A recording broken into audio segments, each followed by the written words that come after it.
Hi guys, you are watching Pharmacist Tayyib official YouTube channel and I am Pharmacist Tayyib, CEO Ibn Sultan Pharmacy and Pharmacist Tayyib official।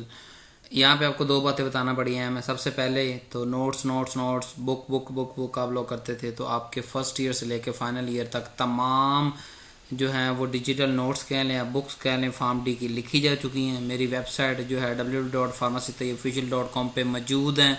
2025 का rate आपके सामने है, जिस year में आप video देख रहे होंगे उस ईयर का रेट होगा। तो रब्ता करने के लिए आप मेरे इन व्हाट्सएप नंबर या कॉल कर सकते हैं। और अगर आप मेडिसिन ख़रीदना चाहते हैं विद इन पाकिस्तान तो आप विज़िट कर सकते हैं www.ibnsultanpharmacy.com, तो आपको आला क्वालिटी की मेडिसिन भी मिल जाएगी। सो आए शॉर्टली हम अपना लेक्चर स्टार्ट करते हैं। What is the hypertension. तो ये जो हमारा लेक्चर है ये आप पीपीएससी लेक्चर प्रिपरेशन को भी सामने रखते हुए मैं लेक्चर तैयार कर रहा हूँ। आपने क्लास के अंदर सेकंड ईयर और फार्माकोलॉजी में यही पढ़ना है और आगे फिर दोबारा जब पीपीएससी की लेक्चर सीरीज के लिए जब आप आएंगे तो आपको यही लेक्चर मिलेंगे वहाँ पढ़े हुए और उसको आपने देखना है। अच्छा, ये सब हेडिंग देख सकते हैं। सबसे पहले हम देखेंगे फाउंडेशनल कॉन्सेप्ट कि आपको बेसिक डेफिनेशन पढ़ाऊंगा, फिजियोलॉजी पढ़ाऊंगा और जो है वो इंट्रोडक्शन दूंगा कि पब्लिक हेल्थ रेलिवेंट, ताकि कल को मेरा मकसद क्या है कि फार्मासिस्ट प्रैक्टिस करें। गुड, आगे चलें। डीपर अंडरस्टैंडिंग क्या है, पैथोफिजियोलॉजी, बायोकेमिकल मार्कर पढ़ाऊंगा आपको, रिस्क फैक्टर इसमें होंगे और लोकल कॉन्टेक्स्ट के साथ पाकिस्तान के हवाले से पाक इंडिया ये वो। फार्माकोलॉजी एक्सपर्टीज आपको दूंगा इस लेक्चर के अंदर। मैकेनिज्म एक्शन बताऊंगा, एंटी जो हाइपरटेंसिव ड्रग है उनके बारे में और उसकी पीके और पीडी दोनों पढ़ाऊंगा। क्लिनिकल एप्लीकेशन दूंगा, कैसे डायग्नोज करना है, कैसे हमने थेरेपेटिक मैनेजमेंट करनी है और कैसे हैंडल करना है, और स्पेशल पॉपुलेशन के बारे में डिस्कस करेंगे। एंड पे हम थोड़ा रिसर्च पे बात करेंगे कि अगर आप रिसर्च करना चाह रहे हैं फिर पीएचडी की तरफ, तो किन किन चीज़ों पे आप कोशिश करें वहाँ कर सकें।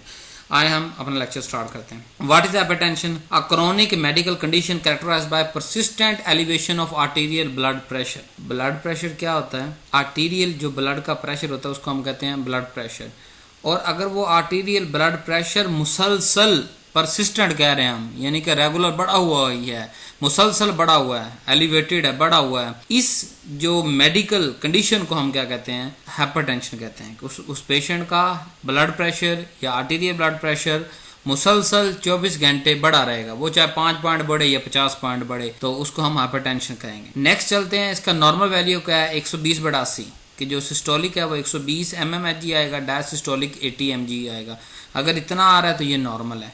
लेकिन अगर 120 से 129 हो गया है और जो डायसिस्टोलिक वो 80 से ज़्यादा आ रहा है, 85 90 जितना भी 80 से ज़्यादा आ रहा है, तो इसको हम कहेंगे प्री हाइपरटेंशन, कि इस बंदे को अगले 2 साल 3 साल के अंदर हाइपरटेंशन हो जाना है। अगर इसने यही लाइफस्टाइल अडॉप्ट किया जो ये अभी लाइफस्टाइल के साथ जी रहा है। लाइफस्टाइल क्या होता है कि खाना पीना और सो गया, no physical exercise, no walk, no salad raita, no only burger शुआरमा पिज़्ज़ा बोटियाँ वलीमे, तो ये सारी चीज़ें हाइपरटेंशन की तरफ ले जाएंगी। तो जब 120 से 129 के दरमियान आ रहा है और दूसरी तरफ 80 mmHg से ज़्यादा आ रहा है, तो आप समझ लें इस बंदे को अगले 2-3 साल के अंदर हाइपरटेंशन हो जाएगा और इस कंडीशन को हम प्री हाइपरटेंशन कहते हैं। अब इंपॉर्टेंस क्यों है, हाइपरटेंशन क्यों पढ़ रहे हैं हम? क्योंकि ये साइलेंट किलर है। क्यों साइलेंट किलर है? क्योंकि ये एक मेजर मॉडिफाइएबल रिस्क फैक्टर है फॉर कार्डियोवैस्कुलर डिजीज, कि सिर्फ हाइपरटेंशन बढ़ने से बहुत सारे मुख्तलिफ ऑर्गन तो डैमेज होंगे, हमें जो कार्डियोवैस्कुलर है यानी हार्ट और ब्लड वेसल की भी डिजीज लग जाएंगी, कुछ मॉडिफाइएबल होंगी, कुछ मेजर होंगी। तो इस तरह रिस्क फैक्टर इसका बहुत लंबा चौड़ा हो जाएगा। ये जरूरी नहीं कि हर बंदे के दिल के जो वाल्व हैं वो फेल हों, किसी की आर्टरी ज़्यादा हार्ड हो जाएगी, जो वेन है वो ज़्यादा हार्ड हो जाएंगी, किसी के अंदर जो है कोलेस्ट्रॉल डिपॉजिट हो जाएगा, किसी की ब्लड वेन के अंदर कैल्शियम डिपॉजिट हो जाएगा, किसी के अंदर कोई और रॉ मटेरियल जो है वो फालतू मादे जो ठूंस रहे हैं हम जो है मसाला जात की शक्ल के अंदर वो डिपॉजिट हो जाएगा।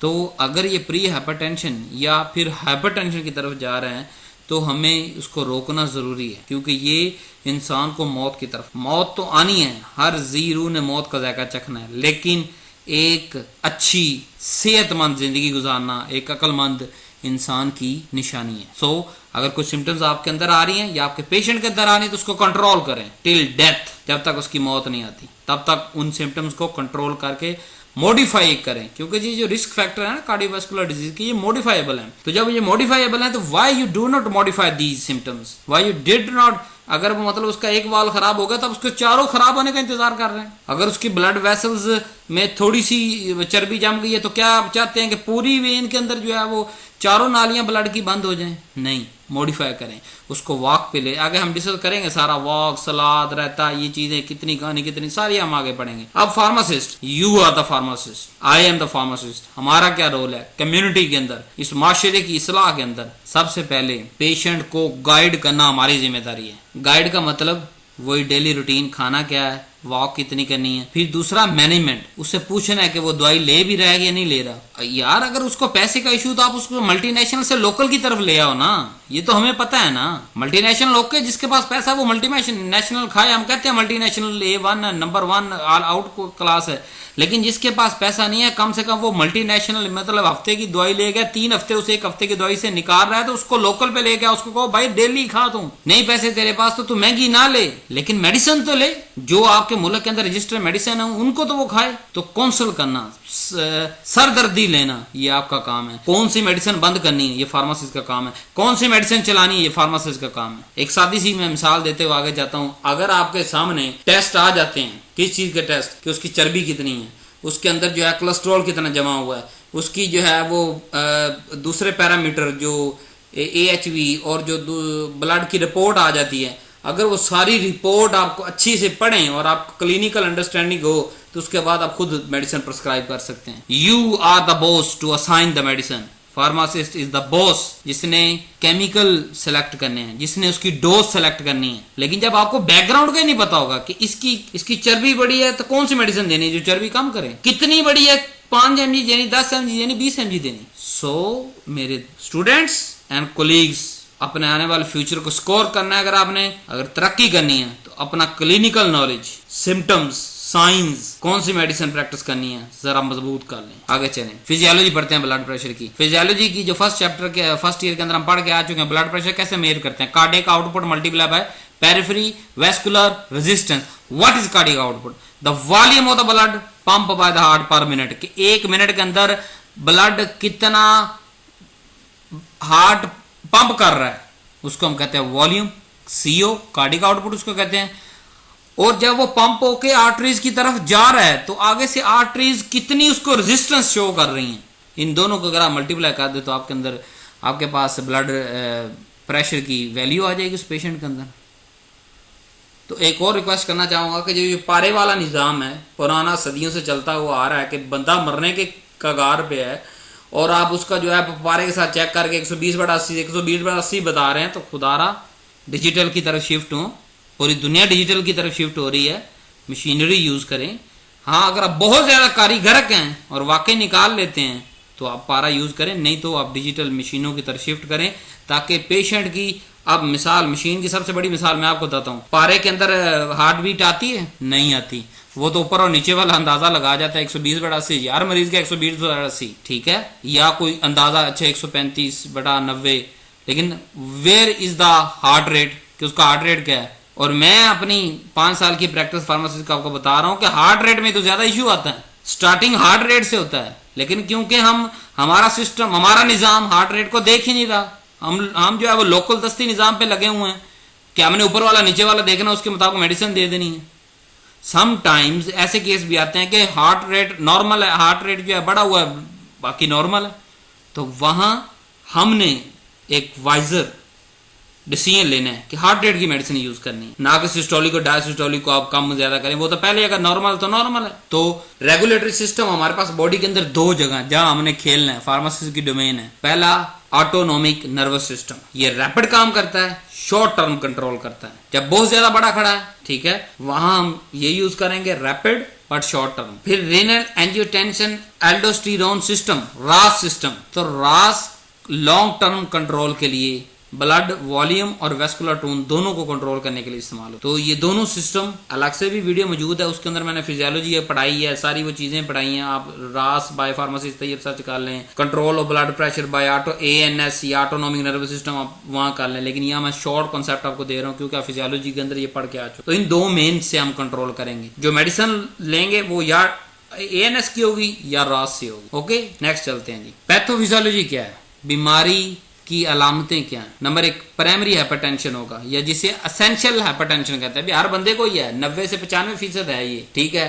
इसकी कोई खास नॉन आइडेंटिफाइबल काज होती, कोई खास काज नहीं होती कि ये मोटा है, ये बरीक है, ये जो है वो लिस्सा है, ये पतला है, इसके अंदर चर्बी ज्यादा है, इसके अंदर चर्बी कम है, ये खाता है, ये खाता कम है। तो एसेंशियल या प्राइमरी हाइपरटेंशन जो कि 90 से 95% लोगों को होता है, उसकी कोई काज आइडेंटिफाई नहीं होती। ये जेनेटिक की वजह से या लाइफस्टाइल की वजह से। सो मैंने पहले आपसे शुरू में कहा कि लाइफस्टाइल को कंट्रोल करना है। फिर सेकेंडरी हाइपरटेंशन जो कि 5 से 10% पेशेंट को होता है, इसकी एक खास वजह होती है क्या, या तो किडनी डिजीज है उस बंदे को, उसका रास सिस्टम सही नहीं चल रहा, या एंडोक्राइन डिसऑर्डर है उस बंदे को, तो उसके अंदर क्या है वो परसिस्टेंट आर्टीरियल ब्लड प्रेशर रहेगा, तो उसको सेकेंडरी हाइपरटेंशन हम कहेंगे। सारा इसके बारे में पढ़ते हैं हम। वेस्कुलर चेंज कौन से आ सकते हैं जिसकी वजह से हाइपरटेंशन हो सकता है। Number 1 prong high pressure lead to arterial thickening and endothelial dysfunction, increasing periphery vascular resistance। अब होता क्या है कि जब एक लंबे अरसे तक ब्लड प्रेशर ज्यादा रहेगा, तो जो आर्टरी जिसके अंदर जाके ब्लड प्रेशर फा उसकी दीवारों के अंदर लग रहा है, तो नेचुरली जो आर्टीरियल की जो वेसल्स होंगी वो जरा मोटी हो जाएंगी, ठीक है। अब एक नॉर्मल बंदे की आर्टरी ब्रीक है और जिसको ब्लड प्रेशर हो चुका है उसके लाइफस्टाइल की वजह से या जेनेटिक इशू की वजह से उसकी मोटा है, तो जिसकी आर्टरीज मोटी हैं उसके अंदर रेजिस्टेंस भी ज्यादा आएगी। जो हार्ड चीज होती है ना, वहां पे जब ब्लड थ्रो होगा ना हार्ड आर्टरीज के अंदर, तो वहां PVR पेरिफेरी वेस्कुलर रेजिस्टेंस जो है ये ज्यादा आएगी बनिस्बत नॉर्मल इंसान के। तो वेस्कुलर चेंज की वजह से भी ब्लड प्रेशर हो जाता है। फिर हम चलते हैं बायोकेमिकल पाथवे कौन कौन से हैं। रास ज्यादा चलना शुरू हो जाए, हर चीज नुकसानदेह है, ना कम ना ज्यादा। सिंपैथेटिक नर्वस सिस्टम काम ना करे अपना। फिर सोडियम की एक्सक्रीशन जो कि मेन किरदार अदा करती है ब्लड प्रेशर को कंट्रोल करने, अगर वो इंपेयर होगी तो हाइपरटेंशन हो सकती है। तो कोई भी वजह हो सकती है, या तो प्राइमरी या सेकेंडरी या वेस्कुलर चेंज या जो है बायोकेमिकल, या और फिर ये क्या करेगी एक लंबे अरसे तक। पैथोफिजियोलॉजी जब हम पढ़ते हैं तो वो कहता है कि हमें लॉन्ग टर्म ऑर्गन डैमेज करेगी। कौन कौन से? Number 1 heart, left ventricular hypertrophy कराएगी जिसकी वजह से हार्ट फेल हो जाएगा। ये तो एक मिसाल दे रहा हूं ना आप। ब्रेन के अंदर स्ट्रोक करा देगी, किडनी के अंदर क्रोनिक किडनी डिजीज करा देगी, एंड स्टेज रीनल फेलियर करवा देगी। तो लॉन्ग टर्म हाइपरटेंशन सही नहीं है। उसके लिए हमें उसकी सिम्टम्स ढूंढनी है, उस सिम्टम्स के हिसाब से उसको बीपी कंट्रोल रखना है और इसकी मुसलसल दवाई खानी पड़ेगी। जब आपको बीपी हो गया ना, तो ये नहीं है कि आज गोली ले लें और फिर 10 दिन के बाद लें। फिर आपने वो एक, अगर पेशेंट इस तरह आपको कर रहा है, आप उसको सीधा straight forward, you have the knowledge to educate the patient. आप पेशेंट को बताओ कि भाई रोज गोली नहीं खाएगा, वी विल नॉट रिस्पॉन्सिबल। अगर पेशेंट जो है वो मेडिसिन खाना स्टार्ट कर देता है थोड़ी डोज और मुसलसल लेता है, तो अगले 10 से 15 साल वो उसी नॉर्मल डोज के साथ सही रह सकता है। लेकिन जब जंप लेगा 10 दिन की मेडिसिन 30 दिन के अंदर खाएगा, लेकिन वो कहता है मैंने खानी मल्टीनेशनल है, तो फिर उसका हाई पोटेंसी भी दे लोगे, एक काम नहीं करेगी, फिर उससे हाइपोटेंसी, फिर उससे हाइपोटेंसी, उससे हाइपोटेंसी, फिर एंड पे यही क्रोनिक किडनी डिजीज और एंड स्टेज रीनल फेलियर और यही लेफ्ट वेंट्रिकुलर हाइपरट्रॉफी और यही हार्ट फेलियर, यही स्टॉक होगा उसको। तो कंट्रोल कर, गाइड करना। अब रिस्क फैक्टर कौन कौन से हैं? 2 तरह के हैं। नॉन मॉडिफाइबल, जैसे एज, हम उम्र को रिवर्स नहीं कर सकते। अगर वो 40 साल से ऊपर जा रहा है उसको हाइपरटेंशन होना है, ठीक है। अगर जो उसके जेनेटिक्स के अंदर ब्लड प्रेशर है फैमिली के अंदर, तो उसको होना ही होना है। फैमिली हिस्ट्री है तो उसको होना ही होना है। इन चीजों को तो हम नॉन मॉडिफाइबल है, लेकिन कुछ चीजें मॉडिफाइबल भी हैं। वो कौन सी? ओबेसिटी, मोटा है, उसका बरीक हो, स्मोकिंग, सिगरेट 2-2 डब्बियां उड़ा रहा है, एक डब्बी में 20 सिगरेट है, 40 सिगरेट पी रहा है, उसको कहो भाई कम कर रहा है, सेहत से प्यार है। तो हाई सोडियम डाइट, बाज लोग सालन के अंदर इतना नमक होता है फिर भी कहते हैं और ला के 2 चम्मच, यानी जहर बना के खा रहे हैं यार। फिर नमक और भी मुख्तलिफ जगह पे मिलता है, मैं उधर नहीं जाना चाहता। तो जो है वो अगर पहले ही ब्लड का मरीज है और वो साल्ट को एज ए मेडिसिन ले रहा है, समझने वाले के लिए इशारा काफी है, तो वो उसकी बेवकूफी है। साल्ट हाई डोज में नहीं लेना, डाइट के अंदर भी नहीं लेना और किसी और एज ए मेडिसिन भी नहीं लेना, ठीक है। अगर कोई समझ गया ठीक है, नहीं तो कोई परेशानी नहीं। आगे चलते हैं। फिर सेडेंटरी लाइफस्टाइल के बस पे ही रहना है, काम कुम नहीं करना, ना सानू वाक कहो, हाँ सुबह पिज़्ज़ा दे दो, 12 बजे दे दो, 4 बजे दे दो, 6 बजे दे दो, या कुर्सी के ऊपर बैठा है एसी, 10-12 लाख तनख्वाह है जी, फूली जा रहे मियाँ साहब, तनख्वाह ज्यादा हो रही, साथ में बॉडी वेट भी ज्यादा हो रहे हैं। सो दी ये जो ओबेसिटी है, स्मोकिंग है, हाई सोडियम इनटेक है, सेकंड सेंटेडरी लाइफस्टाइल है, ये मॉडिफाइबल है। आपने इन चीज़ों को देखना है कि उस पेशेंट, खास जरूरी नहीं कि सारी ये हर पेशेंट के अंदर हो, कोई एक आधी होगी, कोई 2 होंगी, कोई 4 होंगी, उनको ख़त्म करना है। उसको कहना है कि अगर मेडिसिन लेनी तो ये आप काम नहीं करना तूने। उसका हाइट और वेट के हिसाब से, उम्र और हाइट के हिसाब से आप उसके निकाले ना body, what is body mass index, body BMI क्या है, बॉडी मास इंडेक्स उस बंदे का क्या है, उसको निकाल के बताओ, उसको कहे तेरा इतना बॉडी मास इंडेक्स है जो कि 25 से ऊपर चला जाए, 30 की तरफ जाए, ओबेसिटी शो करता है। तो उसको बताया ना कि यार 25 से ओबेसिटी शुरू हो रही है, तेरा तो 35 आ रहा है, यानी तेरे पास 2 कदम थे आगे बढ़ाने के, तूने तो 20 कदम बढ़ा लिए हैं। तो इसका हल क्या होता है? 2 कदम जगह 20 कदम बढ़ाने वाले को 22 कदम पीछे आना पड़ेगा, फिर उसकी सेहत बहाल होगी। इस पे हमने फार्मासिस्टों ने काम करना है। प्लीज गौर करें, ये ना हो कि सिर्फ डबियां काट काट के, गोलियां काट काट के देते हैं और एजुकेशन के नाम पे जीरो। पेशेंट को गाइड करें। हाँ, मैं कहता हूँ आप नहीं मानते इसको, ये कि जी ये हमारा प्रोफेशनल, हालांकि प्रोफेशनल जिम्मेदारी है आपकी, ठीक है, मुनाफा कमाना भी आपकी जिम्मेदारी है, पत्ते काट काट देना आपकी जिम्मेदारी है, बट जो पेशेंट आपके पास आ रहा है, कोई खुदा कॉफी, अल्लाह का जवाबदेही को सामने रखना है हमने। तो इन चीजों को कंट्रोल करना है हमने, एजुकेट करना है पेशेंट को। जब पेशेंट एजुकेट हो जाएगा ना तो हमारी पूरी कम्युनिटी बचेगी। जब पूरी कम्युनिटी बचेगी ना तो फिर ही हम सरवाइव कर सकते। अगर किसी भी कम्युनिटी के अंदर बुजुर्ग खत्म हो जाए तब भी वो कम्युनिटी तबाह हो जाती है। अगर किसी कम्युनिटी के अंदर जवान खत्म हो जाए तब भी वो कम्युनिटी ज़ाया हो जाती है।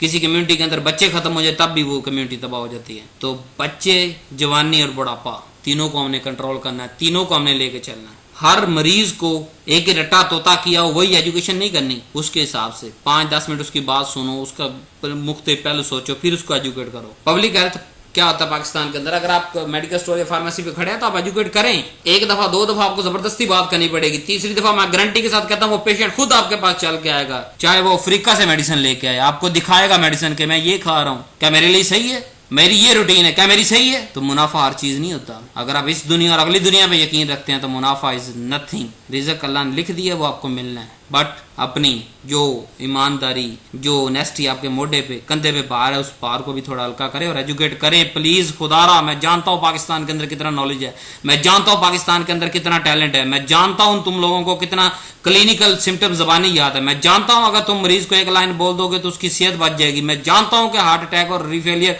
हम बचा सकते हैं, मैं जानता हूँ, लेकिन एजुकेशन क्यों नहीं देनी? दो एजुकेशन यार, खुदारा दो। अगर गाहक ज्यादा है, कस्टमर ज्यादा, उसको इशारा कर दो कि भाई अगर एजुकेशन लेनी थोड़ी देर बैठ जा। 2 दफा जबरदस्ती बात करोगे, तीसरी दफा वो खुद आएगा, वो 2 घंटे वेट करेगा लाइन में लग के कि मुझे बताए इस मेडिसिन का क्या मकसद है। तो प्लीज एजुकेट करें। पब्लिक हेल्थ इन पाकिस्तान के अंदर क्या है, अब हाइपरटेंशन हमारा 19% जवानों को हो रहा है। कमाल वाली बात है, जवान के अंदर तो जो है वो नर्व, जो आर्टीरियल ब्लड आर्टरीज तो नॉर्मल होनी चाहिए थी। हमारे यही जवान आज से 40 साल पहले खेती बाड़ी करते थे, 2-2 किलो देसी घी खाते थे रोज के, 10-10 पेड़े मक्खर के खा जाते थे, लेकिन तब क्या करते थे, साथ में काम करते थे। जहाँ ट्रैक्टर हैं, जहाँ हार्वेस्टें हैं, जहाँ जदीद मशीनरी स्प्रे की, वहाँ ये सारा काम हाथ से किया जाता था। तो जब वहाँ करो मशीनरी यूज, मैं ये नहीं कहता मशीनरी यूज ना करो, लेकिन मैं ये कहता हूँ कि लाइफस्टाइल को इम्प्रूव करो। अगर काम नहीं करना तो खाओ भी नहीं, उतना खाओ जितना जिंदा रहने के लिए जरूरी है। कम से कम 40 साल के बाद तो लाजमी उतना खाओ जितना जिंदा रहने की जरूरी। 40 साल से पहले तो बहुत एहतियाती जितनी खा लो। लेकिन ये अडल्ट स्टडी हमारे सामने है कि हमारे पाकिस्तान के अंदर 19% अडल्ट जो है वो हाइपरटेंशन का शिकार है।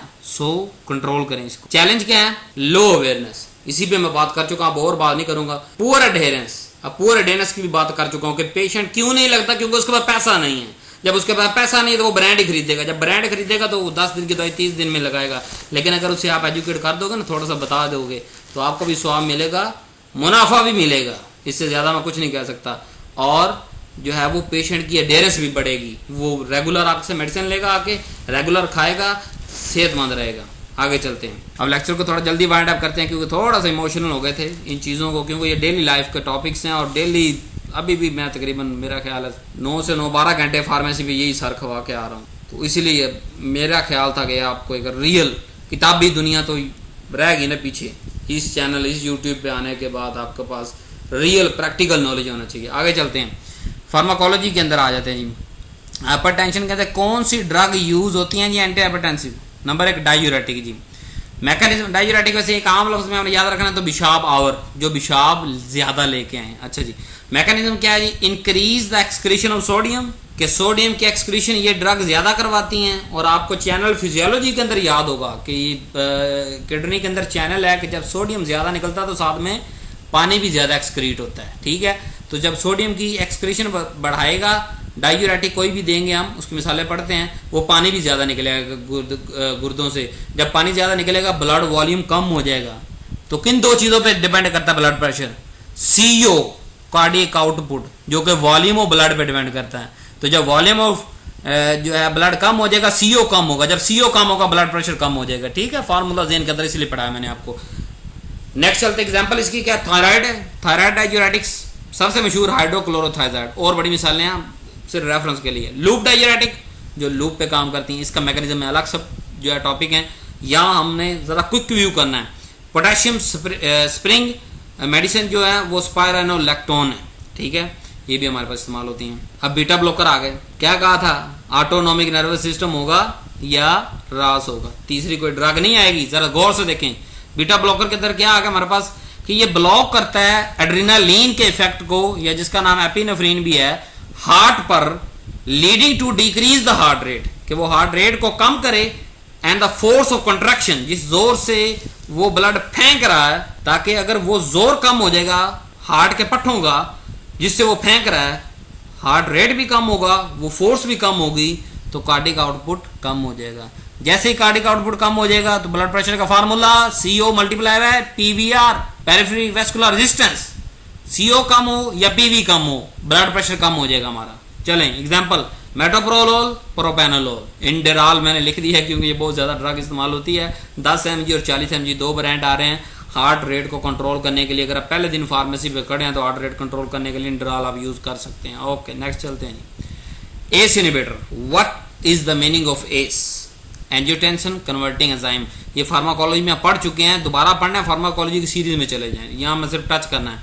अब जब एस बंद होगा यानी कि एंजियोटेंसिन कन्वर्टिंग एंजाइम बंद हो जाएगा, तो वो क्या करेगा कि वो एंजियोटेंसिन 1 को एंजियोटेंसिन 2 में कन्वर्ट नहीं होने देगा। जब एंजियोटेंसिन 1 2 में कन्वर्ट नहीं होगा तो जो 2 क्या करता है, वैसोकंस्ट्रिक्शन करता है, यानी कि वेन्स को कंस्ट्रिक्ट करता है। जब वेन्स कंस्ट्रिक्ट हो आगे से, दबी हुई हो या मोटी हो, तो क्या होता है, PVR, पेरिफेरल वैस्कुलर रेजिस्टेंस बढ़ जाती है। PVR बढ़ने से ब्लड प्रेशर बढ़ जाता है। तो जब हम एंजियोटेंसिन 1 से एंजियोटेंसिन 2 नहीं बनने देंगे, जिसने वैसोकंस्ट्रिक्शन करवानी थी, जब वैसोकंस्ट्रिक्शन नहीं हो रही तो वहां क्या हो रहा है, वैसोडाइलेशन हो रही है। तो वैसोडाइलेशन से PVR कम, जब PVR कम तो ब्लड प्रेशर कम। एग्जांपल, लिसोनोप्रिल, एनालेप्रिल। नेक्स्ट क्लास की तरफ चलते हैं। ARBS यानी एंजियोटेंसिन 2 रिसेप्टर ब्लॉकर। पहले हमने एंजियोटेंसिन 2 को बंद किया, अब उसके रिसेप्टर को बंद कर रहे हैं। क्या अगर एंजियोटेंसिन 2 बनी आ रहा, लेकिन जहां आर्टरीज के अंदर वो रिसेप्टर पे बाइंड होकर वैसोकंस्ट्रिक्शन करानी, अगर वो रिसेप्टर बंद हो जाए तो फिर भी बेचारा एंजियोटेंसिन 2 काम नहीं करेगा। जब काम नहीं करेगा वैसोकंस्ट्रिक्शन नहीं होगी, वैसोकंस्ट्रिक्शन नहीं होगी तो decrease in vasoconstriction mean decrease in blood pressure. Example की बात करते हैं, लोजर्टान, वेल्जर्टान। आगे चलते हैं, बड़ी एग्जांपल है, मैं दो लेके जा रहा हूं आपको सिर्फ रेफरेंस देने के लिए। Calcium channel blocker mechanism, heart के ऊपर जो स्मूथ मसल सेल मौजूद हैं वहां सारा रोल कैल्शियम का होता है। तो जब कैल्शियम की एंट्री आप ब्लॉक करेंगे, या जो स्मूथ मसल हैं ब्लड वेसल के, वहां कैल्शियम की एंट्री को ब्लॉक करेंगे, तो कैल्शियम जब इंटर हो जाता है तो नॉर्मल क्या होता है, मतलब जब एंट्री इसकी ज्यादा होती है, कैल्शियम ज्यादा अंदर जा रहा होता है, तो क्या करता है, वैसोकंस्ट्रिक्शन कराता है। अगर हम कैल्शियम को अंदर जाने से रोक दे दोनों जगह पे, चाहे वो हार्ट लेवल पे हो या ब्लड वेसल लेवल पे, तो दोनों पे क्या होगा, जब इसकी एंट्री ब्लॉक होगी, जब इसने इंटर होना था तो वैसोकंस्ट्रिक्शन करवानी थी, अब ये नहीं इंटर हो रहा तो वैसोडाइलेशन हो जाएगी। समझ आ रही? वाइस वर्सा है, हर जगह वाइस वर्सा, आपने जरा समझ के चलना है। जब वैसोडाइलेशन होगी PVR कम हो जाएगा, पेरिफेरल वैस्कुलर रेजिस्टेंस कम होगी तो ब्लड कम हो जाएगा। एग्जाम्पल दो तरह की मेन है, ये केमिस्ट्री के हिसाब से लिखी गई है, डाईहाइड्रोपायरिडीन, नॉन डाईहाइड्रोपायरिडीन। पहली डाईहाइड्रोपायरिडीन के अंदर एम्लोडिपिन बहुत ज्यादा इस्तेमाल होता है जी, एम्प्रेस है, एम्लोकार्ड है, और बहुत से ब्रांड है, मैं नाम लूंगा तो नाइंसाफी हो जाएगी। फिर निफिडिपिन इस्तेमाल होती है जी। नॉन डाईहाइड्रोपायरिडीन के अंदर आता है डेल्टाजिम वरापामिल, ये भी इस्तेमाल होते हैं, लेकिन ये ज़्यादातर कंट्रोल में इस्तेमाल होते हैं, अंडर कंट्रोल कंडीशन। ठीक है, नेक्स्ट चलते हैं। ये यहाँ तक मैंने आपको क्लासिफिकेशन पढ़ा दी। अब आगे, यानी कि ये तो मेन पढ़ाई ना, अब थोड़ी सी जो अदर, जिसे एजेंट कहते हैं कि कोई और नुक्ते जहाँ पे हम चेंजिंग करके ब्लड को कंट्रोल कर सकते हैं। Number 1, alpha blocker. जो अल्फा रिसेप्टर 1 को ब्लॉक करेंगे, अल्फा रिसेप्टर अगर 1 एक्टिवेट हो तो क्या होता है, वैसोकंस्ट्रिक्शन होती है। तो जब अल्फा 1 रिसेप्टर ब्लॉक हो जाएंगे तो क्या हो जाएगी, वैसोडाइलेशन। जब वैसोडाइलेशन होगी तो क्या होगा, पेरिफेरल रेजिस्टेंस कम होगी। जब पेरिफेरल रेजिस्टेंस कम होगी तो क्या होगा, ब्लड प्रेशर कम हो जाएगा। मिसाल आपके सामने लिखी हुई है, पैराजोसिन। दूसरा, central acting drug. Central acting drug क्या करती हैं कि सिंपैथेटिक नर्वस सिस्टम का जो आउटफ्लो होता है ब्रेन से, उसको रिड्यूस करवाते हैं। और सिंपैथेटिक का काम क्या होता है, ब्लड को बढ़ाना। ठीक है, जब ब्लड जो सिंपैथेटिक नर्वस सिस्टम का आउटफ्लो, यानी जो करंट ऊपर से आ रहा, ब्रेन से आ रहा नीचे, उसको हम सिंपैथेटिक नर्वस सिस्टम का आउटफ्लो को रोकेंगे तो वैसो कंस्ट्रिक्शन की जगह क्या होगा, वैसोडाइलेशन हो जाएगी। ठीक है, और जो दूसरा, जैसे मिसाल मिथाइल डोपा, ये भी सीवियर क्लिनिकल कंडीशन के अंदर हम इस्तेमाल करते हैं, या ब्रेन पेशेंट के अंदर जो जिनको ब्रेन का कोई डिसऑर्डर भी हो, साथ में ब्लड भी हो, तो उसके अंदर हम मिथाइल डोपा इस्तेमाल करते हैं। ठीक है, ताकि ब्लड भी कंट्रोल रहे और ब्रेन भी हमारा नॉर्मल रहे। तो इस तरह से सेंट्रल एक्टिंग यानी कि सिंपैथेटिक के नर्वस सिस्टम के आउटफ्लो को भी रोक के हम ब्लड कंट्रोल कर सकते हैं। डायरेक्ट वैसोडाइलेटर, बाकी तो सारे इनडायरेक्ट थे ना। इनडायरेक्ट कैसे थे, मैंने आपको बार बार कहा कि ये वैसोडाइलेट कंस्ट्रिक्शन कराता है, इसको रोक दो, वैसोडाइलेशन होगी। फिर मैंने कहा ये वैसो कंस्ट्रिक्शन कराता है, इसको रोक दो, वैसोडाइलेशन। अब डायरेक्ट भी तो कोई वैसोडाइलेटर देंगे ना, कि जाकर वैसोडाइलेशन ही करा दें बेचारे। वो क्या है जी, जो कि रिलैक्स करेंगे स्मूथ मसल्स को आर्टरीज के अंदर, हाइड्रालाजीन। आई थिंक ये हाइड्रालाजीन के नाम से आ रही है, जाफा कंपनी की 25 mg, I think so. Okay, next चलते हैं। यहाँ तक क्लासिफिकेशन पूरी होगी। फार्माकोकाइनेटिक, फार्माकोडायनामिक, जो कि फार्मासिस्ट की जिम्मेदारी है, डोज डिसाइड करना, पेशेंट के हिसाब से बढ़ाना, कम करना, सारा कुछ किस तरह पे।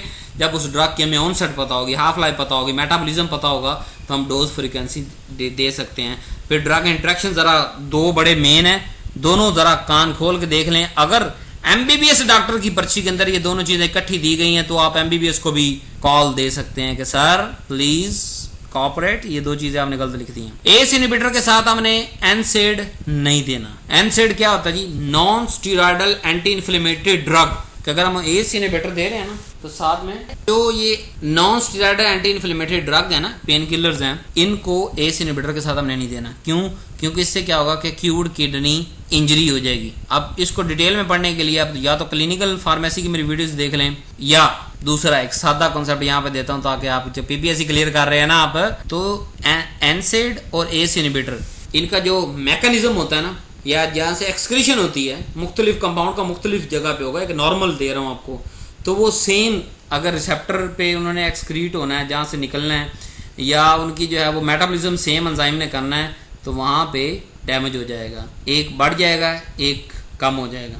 सो दोनों इकट्ठे नहीं देने आपने, एस इनहिबिटर के साथ एनसेड नहीं देनी। आगे beta blocker plus calcium channel blocker, कौन से वाले? Non die हाइड्रोपायरिडीन।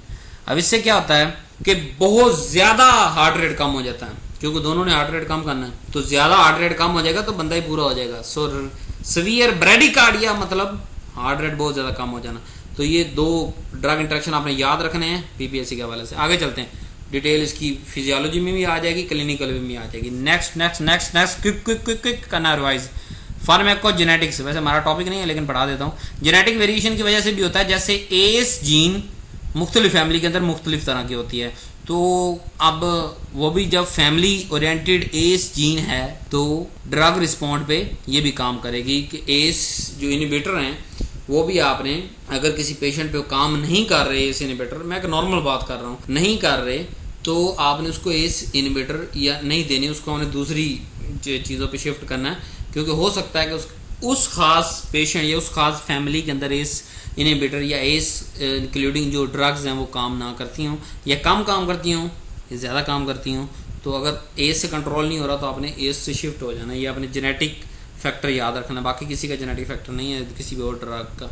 नेक्स्ट चलते हैं जी, क्लिनिकल प्रेजेंटेशन, थोड़ी सी टच एंड डायग्नोस्टिक कैसे करेंगे कि मेजरमेंट करेंगे टेक्नोलॉजी, ऑफिशियल बीपी बता चुका हूँ, मरकरी नहीं, डिजिटल पे शिफ्ट हो। एम्बुलेटरी बीपी मॉनिटरिंग और होम बीपी मॉनिटरिंग कि हम तीनों चीज़ें मॉनिटर करेंगे कि जब हमारे पास आ रहा है पेशेंट तब भी, जब उसको कोई इमरजेंसी बन रही है तब भी, जब वो घर में जा रहा है तो उसको कहना है एक चार्ट बना के लाना है। पहला महीना 1.5 महीना किसी भी को ट्रीटमेंट करना है ना, वैसे तो फार्माकोथेरेपी में जाकर पढ़ाऊंगा आपको, लेकिन यहाँ पे छोटी सी टिप दे देता हूँ कि अगर किसी को आप ट्रीटमेंट कर रहे हैं ना without MBBS, you are treating the patient when you understand it, okay, तो मेडिसिन प्रिस्क्राइब आपने करनी, सिम्टम्स तो उसने खुद ही बता दी ना बेचारे ने, तोतले रटा आ गया कि मेरा दिल बंद हो रहा है, मेरा ये हो रहा है, साथ में टेस्ट करा लिए, टेस्ट चाहे MBBS ने करवाएं जिसने भी करवाएं, हमारे पास साइन आ गए, सिम्टम्स आ गए, उसके बाद हम ट्रीटमेंट स्टार्ट कर सकते हैं।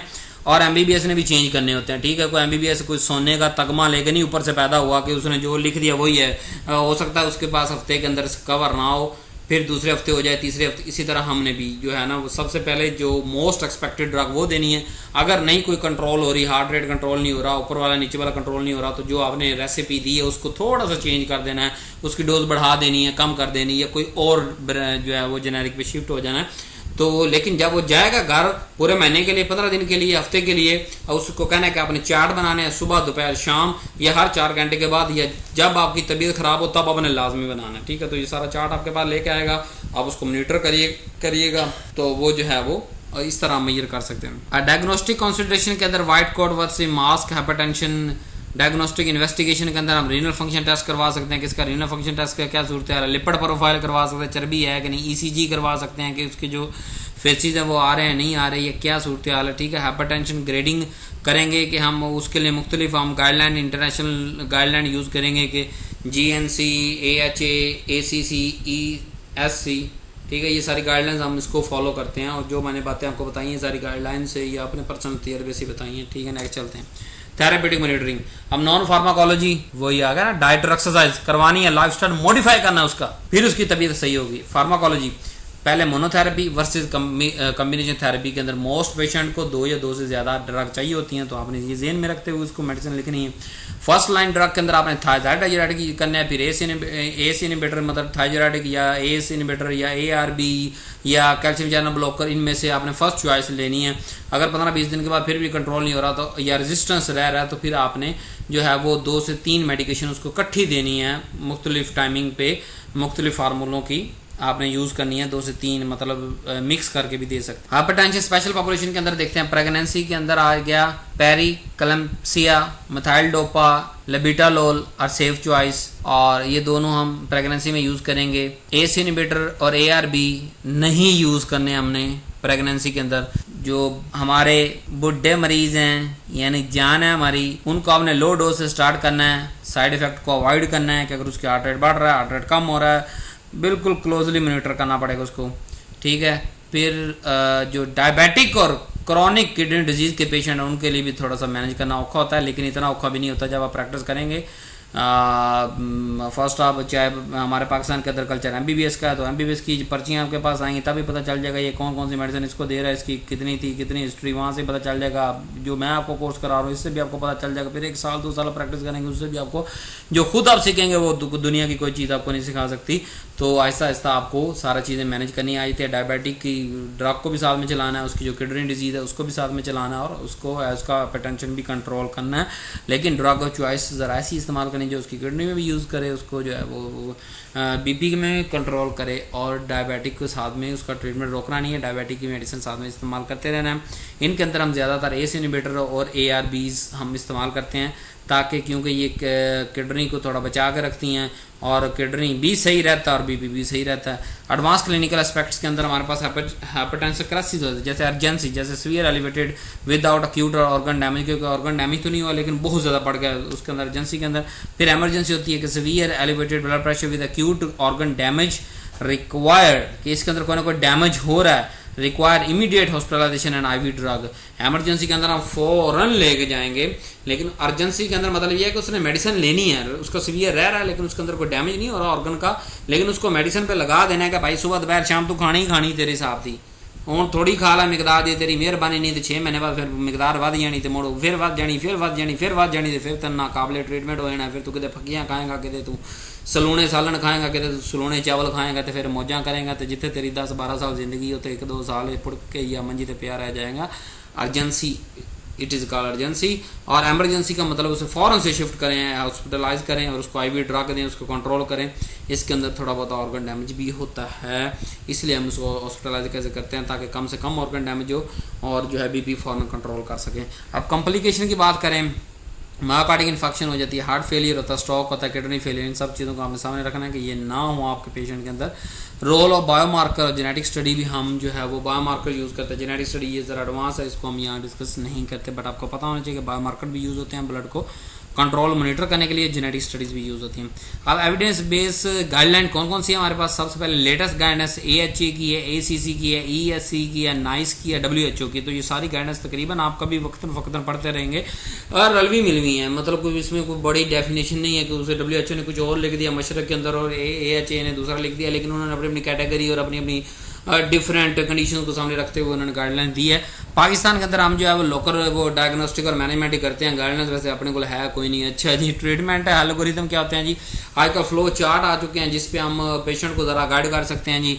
क्या वेखो तुसी इत्थे पहुंच गए तो इस तो अगे इत्थे जाना है, इस तो अगे इत्थे जाना है, इस तो पीछे इत्थे जाना है, इस तो पीछे इत्थे जाना है। तो वो एल्गोरिथम यूज़ करके उसकी पेशेंट की प्रोफाइल को मॉर्बिडिटीज़ के साथ में होने वाली बीमारियों को हवाले से भी उसको बता सकते हैं कि भाई भाईजान 2 हफ्ते बाद तुहाडा गुर्दा फेल हो जाना जी, फिर ना दसिया जी ये तुसी सिगरट नहीं छड़नी ते तुसी फलाना काम नहीं करना, पान गुटका नहीं छड़ना, फिर ना क्या ज़बान का कैंसर हो गया। You have to make a fear in the patient. अगर आप पेशेंट के अंदर फियर प्रोड्यूस नहीं करेंगे, इलाज का यकीन प्रोड्यूस करना है कि यकीन हो सके कि मैं सही होऊंगा, अल्लाह की ज़ात वाहदहू ला शरीक है, लेकिन गंदगी गलाजत से खौफ पैदा कर ये नहीं छोड़ेगा, फारग हमारे तरफ से, जो मर्जी कर जो मर्जी कर। रोल ऑफ फार्मेसी हाइपरटेंशन क्या होता है? पेशेंट काउंसलिंग पैन दस थक गया मैं दोबारा को नहीं दसना जी, अगे चलो मोनीटरिंग थेरेपी ये भी तुसी मोनीटर करना pan, micro pharmaco vigilance report ADR उत्ते रिपोर्ट किया करो, तुम्हारी जिम्मेदारी है कि जी फलानी ड्रग यूज़ की तो आ ADR आ रहा है, तो खुदा का वास्ता है तो उत्ते आदि पर्ची उत्ते लिख लो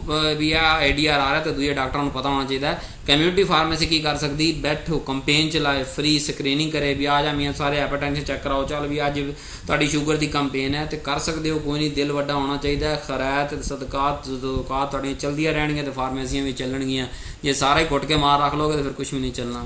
रिसर्च फ्यूचर ट्रेंड की आ रहा, तुसीं अगर मेरी ये वीडियो MPhil लेवल या PhD लेवल तो वेख रहे जी, तो फिर तुसीं की करना, नोवल ड्रग टारगेट अजकल किहड़े आ रहे हैं? नेपरलाइसिन इनहिबिटर और एंडोथैलिन एंटागोनिस्ट, इन्हां ते काम हो रहा है, करो तुसी भी करो, रिसर्च करो इहदे ते। परसनलाइज्ड मैडिसन बई हर बंदे नूं उहदे हिसाब दी बना के दे दिओ। बाहरले मुल्कां च आ गया, मतलब यूरोप कैनेडा UK USA उन्हां विच जनाबे वाली परसनलाइज्ड मैडिसन भी तुसी बना सकते कि बंदे नूं 25 की जगह 15 चाहिए तो अद्धी गोली बना के दे दिओ। डिजिटल हैल्थ भी आ गई भी उस फ्रॉड ज़्यादा अगले 5 7 साल 10 साल कोई वाच ऐसी नहीं जी तुहाडी BP मोनीटर करके रखेगी, कोई वाच ऐसी नहीं जी तुहानूं जनाबे लई करेगी। लिहाजा अगर तुसी ओरिजिनल ब्रांड ट्रस्टिड लै रहे जे, कोई रुपये 4 आने भर रहे जे, तो फिर तो परेशान होए बगैर तुसी वाच वूच लै लो, कोई डिवाइस लै लो, कोई रोबोट लै लो ਜਿਹੜਾ कोई वाकई कोई डॉलरां ਦਾ ਵੇਚ ਰਿਹਾ, कोई महंगा जे ਤੁਹਾਨੂੰ कह रहा कि 2000 ਦੀ ਆਵਾਜ਼ ਆ ਰਹੀ है तो उनके ਵਿੱਚ ਤਾਂ ਤੁਹਾਡੇ ਅੱਬੇ ਦਾ ਵੀ ਰਿਕਾਰਡ ਵੀ ਸੇਵ ਰਹੇਗਾ, तो समझ लो 2 नंबरी हो रही। डिजिटल हैल्थ वाले भी सानू फोकस करना है, अगर रिसर्च कर रहे हो फ्यूचर ट्रेंड तुसी बना रहे हो तो फिर तुसी इधर डिजिटल वाले भी करो ताकि इत्थे रिसर्च होएगी, इनोवेशन होएगी तो फिर ही काम बनेगा। टैली मेडिसिन भी आ गया, ठीक है, तो उनके बारे च यानी कि गाइड देना। तो कनकलूजन की है जी साढ़े कोल अज के टॉपिक का जो हाइपरटेंशन असीं पढ़िया वा, ਇਹਦੇ ਵਿੱਚ progressive integration of basic science ਤੋਂ ਐਡਵਾਂਸ ਕਿ ਅਸੀਂ ਕੰਮ ਸਾਇੰਸ ਦਾ ਸਿੰਪਟਮ ਤੋਂ ਚੱਕਿਆ ਤੇ ਰਿਸਰਚ ਤੱਕ ਤੁਹਾਡੇ ਤੱਕ ਲੈ ਆਏ।